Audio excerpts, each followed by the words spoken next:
ابھی ہم آزمائے جا رہے ہیں، ماشاءاللہ، ابھی ہم آزمائے جا رہے ہیں، تیرے قابل بنائے جا رہے ہیں، تیرے قابل بنائے جا رہے ہیں، ابھی ہم آزمائے جا رہے ہیں، تیرے قابل بنائے جا رہے ہیں، کبھی ہم کو رلائے جا رہے ہیں، کبھی ہم کو رلائے جا رہے ہیں، کبھی وہ گدگدائے جا رہے ہیں، کبھی وہ گدگدائے جا رہے ہیں، ابھی ہم آزمائے جا رہے ہیں، تیرے قابل بنائے جا رہے ہیں، سبحان اللہ، ماشاءاللہ، بظاہر تو ہم خوش بیٹھے ہیں، لیکن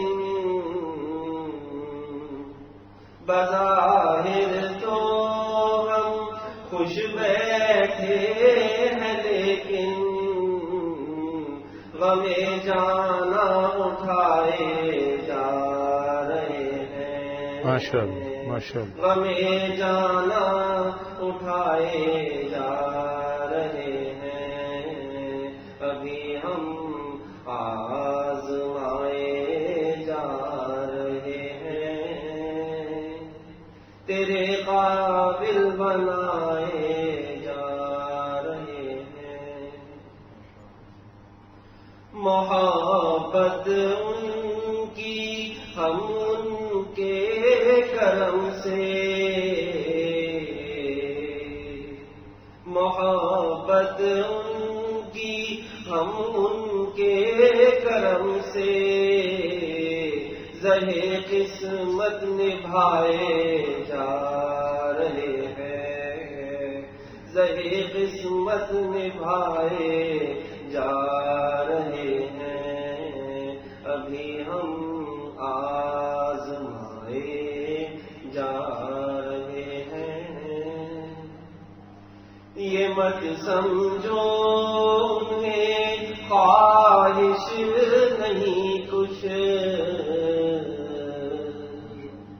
یہ مت سمجھو انہیں خواہش نہیں کچھ، جو خواہش کو دبائے جا رہے ہیں، جو خواہش کو دبائے جا رہے ہیں، یہ مت سمجھو انہیں خواہش نہیں کچھ، جو خواہش کو دبائے جا رہے ہیں، جو خواہش کو دبائے جا رہے ہیں، ہمیں بھی ایک دن جانا وہی ہے،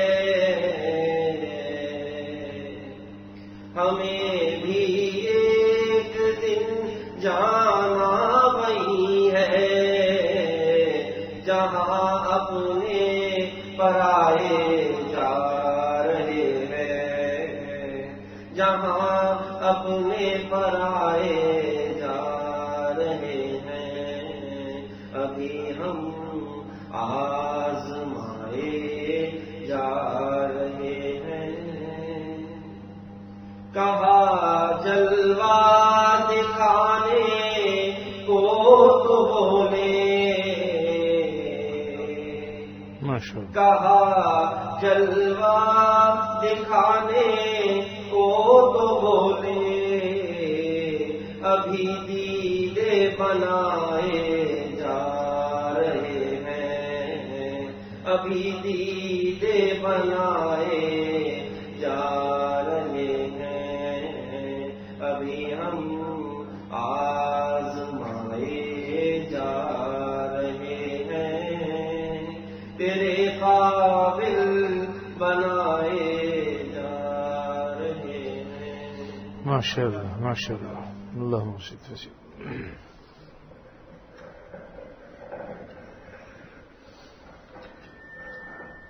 نحمده ونصلي ونسلم على رسوله الكريم، اما بعد۔ ابھی ہم آزمائے جا رہے ہیں، تیرے قابل بنائے جا رہے ہیں۔ بس دعا یہ کیجیے کہ اللہ ہمیں نہ آزمائے، اس لیے کہ ہم آزمائے جانے کے لائق نہیں ہیں، رات دن گناہوں میں ڈوبے رہتے ہیں۔ بس اللہ تعالیٰ اپنے فضل و کرم سے دین پر جس درجے میں بھی عمل کرا دے، یہ سب اس کا احسان ہے۔ نہ آدمی کو یہ ہونا چاہیے کہ میں جیسے چاہے مجھے کوئی آزما دے، تو اللہ اعوذ باللہ، اللہ تعالیٰ اس خیال سے ہمیں پناہ میں رکھے، اس لیے کہ ہم اس قابل نہیں ہیں۔ اور جو بھی اللہ تعالیٰ اپنے فضل سے نمازیں پڑھوا دیں، اس میں اخلاق ہمیں عطا فرما دیں، اپنی سنتوں پر عمل کرنے کی ہمیں توفیق عطا فرما دیں، نبی کریم صلی اللہ علیہ وسلم کے طریقوں پر، یہ سب اللہ تعالیٰ کی عطا ہے۔ اس پر جتنا بھی آپ شکر کریں اور ہم شکر کریں کم ہے۔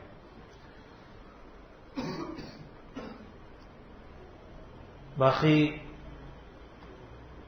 اس میں کوئی شک نہیں کہ نگاہوں کی حفاظت کے نتیجے میں جو کہا گیا کہ ابھی دیدے بنائے جا رہے ہیں، یعنی دنیا میں اس نظر کو اللہ تعالیٰ کے کہنے کے مطابق استعمال کر لو تو یہ دیدوں کا بننا ہوا کہ جہاں کہا گیا وہاں دیکھا، جہاں منع کر دیا وہاں سے رک گئے۔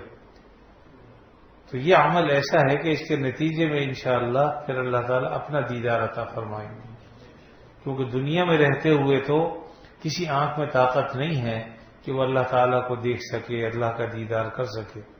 البتہ جب اس دنیا سے ہم انشاءاللہ چلے جائیں گے، اللہ تعالیٰ خاتمہ بالخیر فرمائے، اس وقت پھر انشاءاللہ اللہ تعالیٰ ان آنکھوں میں وہ قوت عطا فرما دیں گے اور وہ طاقت عطا فرما دیں گے کہ جس سے ہم اپنے رب کا اس وقت دیدار کر سکیں گے۔ اللہ تعالیٰ اپنے فضل و کرم سے ہمیں یہ دولت عطا فرمائے، کیونکہ یہ سب سے لذیذ تر دولت ہوگی، اور جب اللہ تعالیٰ کو ہم دیکھنے میں محو ہوں گے تو ہمیں نہیں پتہ چلے گا کہ کتنے سال گزر گئے، سینکڑوں گزر گئے یا ہزاروں گزر گئے یا لاکھوں گزر گئے۔ اللہ تعالیٰ کی دید میں آدمی ایسا محو ہو جائے گا۔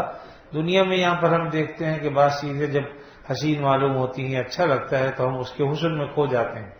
تو جو خالق حسن ہے اور حسینوں کا خالق ہے، وہ خود کس قدر حسین ہوگا اس کا کوئی اندازہ بھی ہم نہیں کر سکتے۔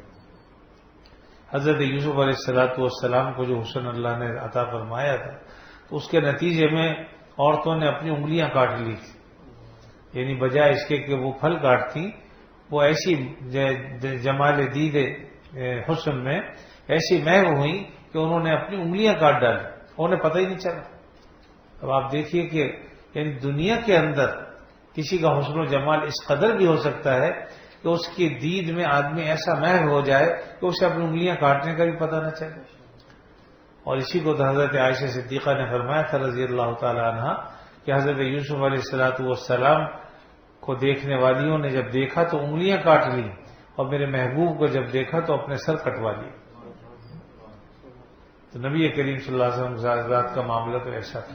تو بہرحال اللہ تعالیٰ اپنے فضل و کرم سے ہمیں دنیا میں رہ کر مرنے سے پہلے آخرت بنانے کی ہمیں توفیق عطا فرمائے، اور ہمیں اللہ تعالیٰ اپنے فضل و کرم سے ایسی زندگی عطا فرمائے کہ جو اللہ اور رسول کی رضا کے مطابق ہو۔ آج اصل میں ایک بات جو میں نے عرض کرنی تھی وہ یہ کہ آپ دیکھ ہی رہے ہیں کہ آج کل دین اور اہل دین پر کس قدر آزمائشیں آ رہی ہیں۔ دین پر چلنا مشکل سے مشکل تر ہوتا جا رہا، اور خاص طور پر جس کا جو جی چاہتا ہے دین کو یا اہل دین کو، اسلام کو یا اہل اسلام کو، جو چاہتا ہے وہ کہتا ہے۔ صاف صاف اسلام کی مخالفت تو نہیں کرتے، اس لیے ان کے لیے آسان ہدف اہل اسلام، کیونکہ اسلام کو برا کہیں گے تو لوگ انہیں برا کہیں گے، اس لیے یہ تو نہیں کہتے۔ ہر آدمی یہ کہتا ہے جی قرآن شریف میں پڑھتا ہوں ڈائریکٹ، اور میں نے قرآن سے رہنمائی حاصل کی، اور میں نے حدیث کو سمجھا، اور قرآن و حدیث سے ہی سمجھ کر میں نے یہ بات کہی۔ اس کے نتیجے میں اہل اسلام سے لوگوں کو بدظن کیا جا رہا ہے۔ اس میں کوئی شک نہیں کہ کچھ خرابیاں بھی ہیں، اور بعض لوگوں نے دین میں نت نئی چیزیں بھی ایجاد کر لی ہیں، جس کے نتیجے میں دوسرے لوگوں کو موقع ملتا ہے کہنے کا۔ لیکن یاد رکھیے کہ یہ تو نبی کریم صلی اللہ علیہ وسلم نے پہلے ہی ارشاد فرما دیا، کوئی نئی بات تو ہے نہیں۔ دین میں نت نئی چیزیں پیدا بھی ہوں گی، اور حدیث میں بھی آتا ہے کہ قیامت کے دن جب نبی کریم صلی اللہ علیہ وسلم کے حوض کوثر پر کچھ لوگ آئیں گے جن کے اعضائے وضو نورانی ہوں گے، جو علامت ہوگی اہل ایمان کی، لیکن جب قریب آئیں گے تو آپ کے اور ان کے درمیان پردہ حائل ہو جائے گا۔ تو آپ صلی اللہ علیہ وسلم فرمائیں گے یہ وہ لوگ تھے کہ جو نورانی چہرے والے تھے، اعضائے وضو ان کے روشن تھے، یہ تو میرے لوگ ہیں۔ تو کہا جائے گا یا رسول اللہ صلی اللہ علیہ وسلم، یہ وہ لوگ تھے جنہوں نے آپ کے بعد دین میں نت نئی چیزیں ایجاد کر لی، آپ کی سنتوں سے ہٹ گئے۔ تو آپ فرمائیں گے سحقن سحقن سحقن سحقن، ان کو دور کر دو پھر مجھ سے، اللہ تعالیٰ محفوظ فرمائے۔ تو بعض لوگ دیکھو مسجد میں جس طرح سے بعض لوگ آتے ہیں جوتیاں چراتے ہیں، لیکن آپ کیا سمجھتے ہیں کیا وہ نمازیوں کے بھیس میں نہیں آتے؟ نمازی ہی کی شکل میں آتے ہیں۔ لوگ کہتے ہیں کوئی نمازی جوتی چرا کے لے گیا، وہ نمازی نہیں ہوتا۔ نمازی کبھی جوتی نہیں چراتا، وہ چور ہوتا ہے جو نمازیوں کی شکل میں آتا ہے، کیونکہ شیطان گمراہ جب کرے گا لوگوں کو، مسلمانوں کو خاص طور پر، جب وہ مولوی کی شکل میں آئے گا، اب چاہے وہ انسانوں میں سے ہو چاہے جنات میں سے ہو۔ لوگ تو بیچاروں کو ان کو چونکہ پتہ نہیں ہے دین کا، اس لیے آسانی کے ساتھ کچھ لوگوں کی جال میں آ جاتے ہیں، جس کے نتیجے میں ان کے حلبے مانڈے چلتے رہتے ہیں۔ آج کل ایک صاحب بہت مولوی اور جو ہے وہ پیر اور ان کے خلاف رات دن گویا کہ پروپیگنڈا کر رہا ہے۔ اگر وہ صرف اس حد تک بھی کرتے کہ بھئی جو 2 نمبر قسم کے لوگ ہیں، تو یقیناً ہم اس کو مانتے ہیں کہ اس طرح کے لوگ ہیں جنہوں نے دکانداری بنائی ہوئی ہے دین کو، لیکن وہ تو مطلقاً کہتے ہیں، اور اعوذ باللہ الفاظ بھی وہ استعمال کرتے ہیں جو ناقابل برداشت ہوتے ہیں۔ اب ہر آدمی دین کے معاملے میں وہ جس کا جو جی چاہتا ہے وہ کہتا ہے، اس لیے ایک بات تو یہ کہنی تھی کہ ایسے لوگوں سے بچنا چاہیے۔ بات یہ ہے کہ آج آپ نے دیکھا کہ بہت سے لوگ نام لے کر کہہ دیتے ہیں کہ صاحب یہ تو ایسا آدمی ہے، وہ تو ویسا آدمی ہے، حالانکہ جب تک تحقیق نہ ہو اس وقت تک کوئی بات کہنی نہیں چاہیے، اور بالفرض اگر تحقیق بھی ہو تو پردہ پوشی جس حد تک ہو سکے۔ حدیث میں آتا ہے کہ جو شخص کسی مسلمان کی پردہ پوشی کرے گا قیامت کے دن اللہ تعالیٰ اس کی پردہ پوشی فرمائیں گے، اللہ یہ کہ اس کی وجہ سے لوگ گمراہ ہو رہے ہوں، لوگ راستے سے بھٹک رہے ہوں، اس کے عقائد خراب ہوں، تو پھر تو بتانا چاہیے تاکہ لوگ گمراہ نہ ہوں۔ وگرنہ اگر کوئی آدمی مثلا شرابی ہے یا کوئی زانی ہے اور چھپ کے وہ یہ کام کرتا ہے لیکن کسی کو پتہ چل گیا، اب بلا وجہ اس کی عیبوں کو ہم ظاہر نہ کریں، اس وقت تو پردہ پوشی بہتر۔ لیکن خدا نہ کرے کوئی ایسی برائی میں مبتلا ہو کہ جس کی وجہ سے اور لوگ بھی مبتلا ہو رہے ہیں، تو پھر ایسی صورت میں اس نقطۂ نگاہ سے بتانا چاہیے تاکہ لوگ گمراہی اختیار نہ کریں۔ تو بہرحال آج کل زمانہ جس درجے کا چل رہا ہے، اب سوشل میڈیا ہاتھ میں لوگوں کے آ گیا ہے، جس طرح چاہتے ہیں جیسے چاہتے ہیں اس کو استعمال کرتے ہیں، اس میں اچھائیاں بھی ہیں، اس میں برائیاں بھی ہیں۔ یوٹیوب کے بارے میں ہمارے معتقی عثمانی صاحب فرماتے ہیں کہ بھئی یہ تو رطب و یابس کا ملغوبہ ہے، اس میں اچھائیاں بھی ہیں، اس میں برائیاں بھی ہیں۔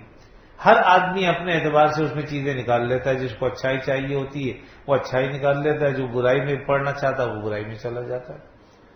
لیکن بہرحال بات یہ ہے، آپ نے دیکھا ہوگا کہ دشمن کی سرحد میں وہ آدمی جاتا ہے جو سرحد کے قریب بھٹک رہا ہو۔ نہ سرحد کے قریب بھٹکو اور نہ ہی غلطی سے دوسرے کی سرحد میں داخل ہو، اور جب داخل ہوگے تو اس کا نتیجہ بھگتنا پڑتا ہے، بعض اوقات کی گرفتار کر لیے جاتے ہیں۔ ابھی جو انڈیا کے ایک صاحب بیچارے جن کو مار مار کے شہید کر دیا، مر گئے، انتقال ہو گیا، شاکر اللہ، جس کی لاش انہوں نے ابھی حوالے کی، اس کے بارے میں بھی یہی آتا ہے کہ بیچارہ ایک تو یہ کہ وہ ذہنی طور پر ٹھیک نہیں تھا، نارمل آدمی تھا، پھر یہ کہ بیچارہ وہ گھومتا گھامتا سرحد پار کر گیا، اور پھر داڑھی بھی تھی اس کی، تو داڑھی والے کو تو ہمارے لوگ نہیں برداشت کرتے، تو وہ کیسے برداشت کریں گے؟ انہوں نے پکڑ کے اندر کر دیا بیچارے کو، اور ابھی جو حالات یہاں کے ہوئے اس دشمنی میں جیل کے اندر، حالانکہ جیل کے اندر تو کہتے ہیں حفاظتی تحویل میں رکھا ہوا ہے تاکہ لوگوں سے محفوظ ہو جائے، لیکن وہ بیچارہ حفاظتی تحویل میں بھی اس کو پتھر مار مار کے مار دیا۔ ابھی بہرحال الگ بات ہے کہ پتھر جیل میں آئے کہاں سے، کیسے مارا، اس بیچارے کے ساتھ جو کچھ کیا، بہرحال جنہوں نے کیا اللہ تعالیٰ ان سے سمجھیں۔ لیکن بات یہ ہے کہ جب ہم سرحدوں کے قریب گھومیں گے پھریں گے تو یہ اندیشہ رہتا ہے کہ ہم دوسرے ملک کی سرحدوں میں کہیں داخل نہ ہو جائیں۔ بعض اوقات پتہ نہیں چلتا کہ یہ سرحد ہماری ہے، کہاں تک کی سرحد ہے، اور ہم دوسروں کی سرحد میں جا پڑتے ہیں اور نتیجے در گرفتار ہو جاتے ہیں۔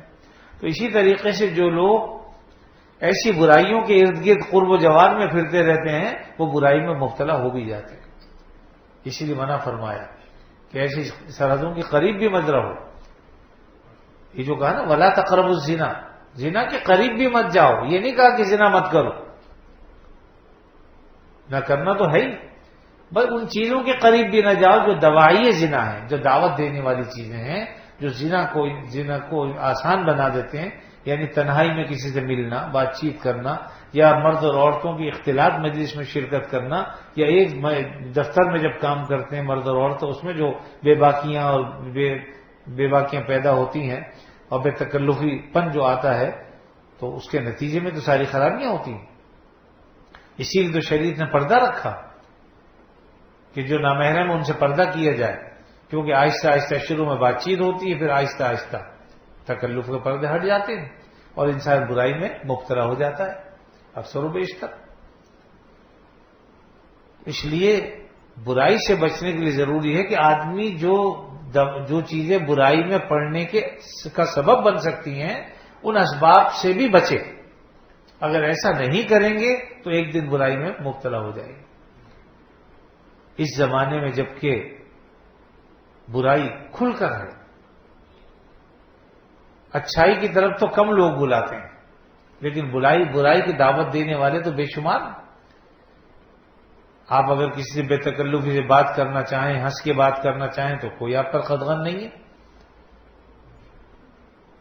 تو اس لیے میرے عزیزو ہمیں خود ہی بچنا ہوگا اور اللہ سے مدد بھی مانگنی ہوگی، کیونکہ ہم اپنی طاقت سے تو نہیں بچ سکتے گناہ سے۔ اسی لیے کہا جاتا لا حول ولا قوت الا باللہ العلی العظیم، یا اللہ نہ تو مجھ میں نیکی کرنے کی طاقت ہے اور نہ ہی گناہوں سے بچنے کی طاقت ہے، مگر الا باللہ العلی العظیم، مگر اللہ کی مدد سے جو علی بھی ہے اور عظیم بھی ہے۔ تو اللہ رب العزت کی مدد سے تو انسان گناہوں سے بچ سکتا ہے اور نیکی کر سکتا ہے۔ یہ جو ابھی آپ نے کتاب سن رہے تھے نا مثبت اور منفی کا ذکر کا، وہ یہی گناہوں سے بچنا اور ہے، وہ بھی ذکر ہے۔ جیسے کہا نا اشکرکم، ہر چیز کا اشکرکم الگ ہے، اللہ تعالیٰ کس طرح یاد کریں گے، اور ہر چیز کا ذکر بھی الگ، لیکن وہ ذکر میں ہی داخل ہے۔ ہم اگر برائی سے بچنا ہے تو یہ بھی ذکر ہے، اس کا مطلب ہے اللہ ہمیں یاد ہے تو گناہ سے بچ رہے ہیں نا۔ اگر ہمارے دل میں نہ ہو، ہمیں یاد نہ ہو، تو پھر ہم چوری بھی کریں گے، ہم برائی بھی کریں گے، اللہ معاف کرے، پھر کم بھی تولیں گے، کم بھی ناپیں گے، گالیاں بھی بکیں گے، غیبت بھی کریں گے، اس لیے کہ اللہ سے غافل ہے۔ لیکن اگر اللہ تعالیٰ کی یاد ہمارے دل میں ہوگی تو انشاءاللہ پھر آدمی ذکر میں ہے وہ۔ اسی لیے کسی نے کہا نا کہ دل بیارو 10 بکار، دل یار کی طرف لگا رہے اور ہاتھ کاموں میں لگے رہے. ایک آدمی ہاتھ سے پڑیا باندھ رہا ہے، ایک آدمی سودا تول رہا ہے، ناپ رہا ہے، لیکن اس کا دل اللہ کی طرف ہے کہ بھئی میں ایمانداری کے ساتھ دوں گا، بے ایمانی نہیں کروں گا. یہ سب ذکر میں داخل ہے. تو بہرحال میرے عزیزو، بہت ضرورت اس بات کی ہے کہ جو لوگ اس قسم کی صورتحال پیدا کر دیتے ہیں کہ دین سے لوگوں کو دور کر رہے ہیں، اہل دین سے دور کر رہے ہیں، قرآن و حدیث سے دور کرتے ہیں. لازمی بات ہے کہ قرآن و حدیث ہر آدمی از خود نہیں سمجھ سکتا. یا تو مستند جو علماء ہیں ان کی لکھی ہوئی تفسیر اور ترجمہ پڑھو گے تو ہی سمجھ میں آئے گی بات، اور یا پھر ان کی صحبت اختیار کریں. اس کے بغیر تیسرا کوئی راستہ نہیں.